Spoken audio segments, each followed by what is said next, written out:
Nous sommes de retour sur le plateau de TV Finance pour cette édition du 1er mars 2023. Merci beaucoup si vous nous rejoignez à l'instant et merci beaucoup pour votre fidélité. Juste avant de retrouver les Market Movers de Daniel Cohen-Delara, président de l'Association française des analystes techniques, on va faire un détour par la bourse de Paris. La bourse de Paris qui prend 0,5% à 7304 points, portée par les signaux d'une reprise forte et solide de l'activité en Chine suite à la publication ce matin des PMI manufacturiers qui ont tous dépassé le consensus des économistes. Dans cet environnement, eh bien, quelles sont les valeurs qu'il faut avoir ou non en son portefeuille? Et pour répondre à cette question, je suis, comme tous les mercredis matins, avec Daniel Cohen-Delara. Bonjour Daniel.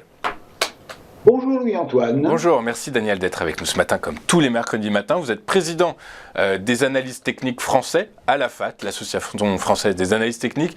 Et aujourd'hui, Daniel, dans vos Market Movers, j'ai quand même un peu l'impression qu'on va s'attarder un petit peu au secteur défensif. Pour cela, vous avez choisi dans un premier temps de nous parler du titre de Téléperformance qui a publié des résultats annuels 2022 inférieurs aux attentes. Du coup, on imagine que la tendance baissière qui était déjà en place depuis un certain temps devrait se poursuivre.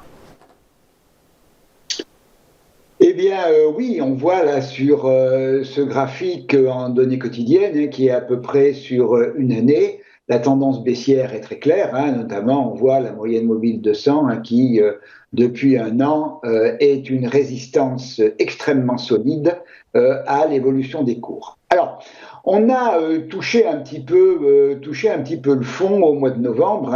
On est descendu jusque vers 170-175 euros. Suite à une grosse bougie rouge. On est revenu, on a consolidé immédiatement en ouvrant un gap sur le mois de novembre, et depuis, on était reparti à la hausse. Alors, ce que j'ai trouvé aussi intéressant sur Téléfinance, c'est que on est en vision de deux niveaux techniques absolument majeurs. Alors, on voit notre mouvement de hausse qui a démarré début novembre, qui a culminé il y a vers la mi-février à 275 euros, et ce niveau, il n'est pas anodin. C'est le dernier plus haut dans la tendance baissière qui avait été touché à la fin du mois d'octobre. Le franchissement de ce niveau aurait signifié l'invalidation de toute la tendance baissière précédente.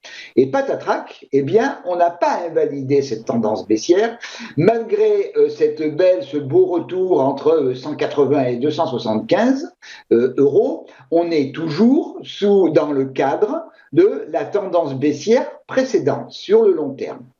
Si je regarde de manière un petit peu plus proche ce qui s'est passé ces derniers jours, on a clôturé hier soir sur un niveau qui est à 246 euros. Et lui, c'est aussi un niveau important dans ce schéma de consolidation de la tendance baissière, puisque sur un horizon de moyen terme, c'est le dernier plus bas dans le mouvement haussier.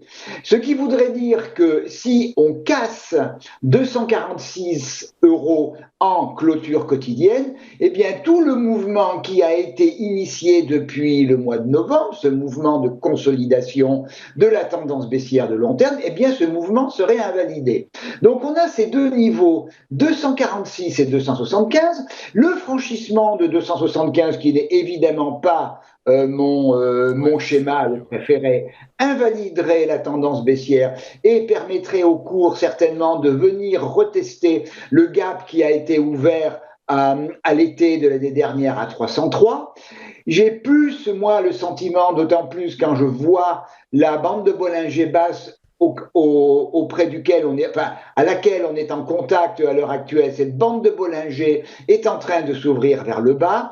J'ai plus le sentiment que le risque est une rupture de 246 euros, donc l'invalidation du mouvement de consolidation qui ouvrirait la voie vers 229 euros, puis le gap qui avait été le gap de l'espoir dans la tendance baissière entre 204 et 208 euros.